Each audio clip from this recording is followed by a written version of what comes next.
Ready or not, here it comes. US continues to explore digital currency. The endgame for the ruling class is getting closure.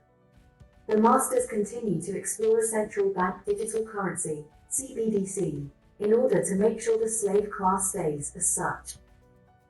Under-Secretary of Treasury, Nellie Leung said in a speech Wednesday that a consortium of government agencies will meet regularly in the coming months to discuss whether to adopt a central bank digital currency or CBDC.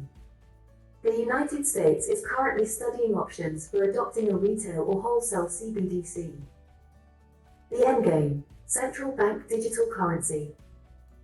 We are thinking about whether a US CBDC, to the extent it has functionality that traditional forms of central bank money lack, could help to preserve the dollar's global role, Leung said in a speech at the Atlantic Council on Wednesday.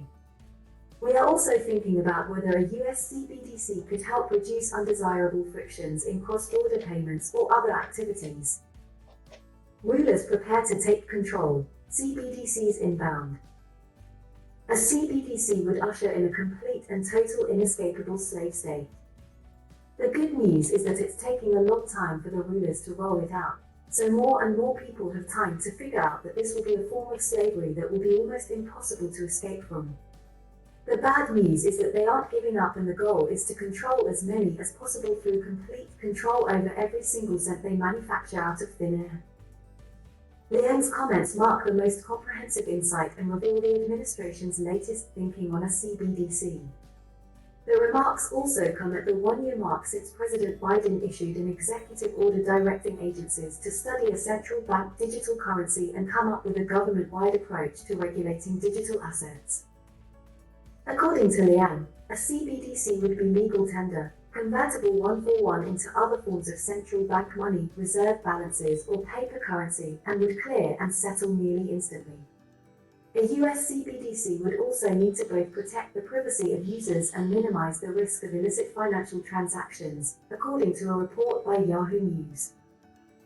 The Federal Reserve has emphasized that it would only issue a CBDC with the support of the executive branch and Congress, and more broadly the public. Leung said interest and support from the public will be key factors in deciding whether to adopt a CBDC. Right. Bekashu, the masters always care about what the slaves want.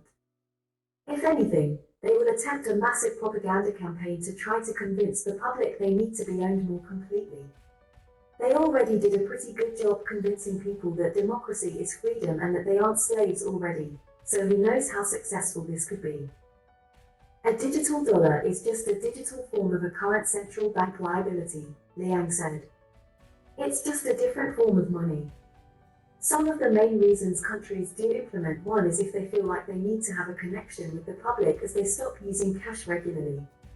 In the US, it is not entirely clear that's needed, and that's why this space is still open and the discussions are ongoing.